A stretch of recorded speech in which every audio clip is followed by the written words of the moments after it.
الرحمن الرحیم۔ اچھی عورت کی کیا صفات ہونی چاہیے؟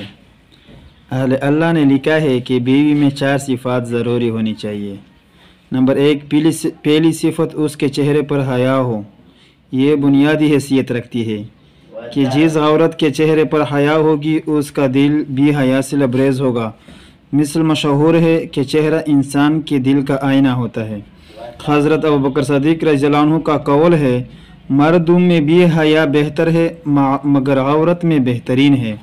نمبر 2، دوسری صفت اس کی زبان میں شیرینی ہو، یعنی جو بولے تو کانوں میں رسگولے۔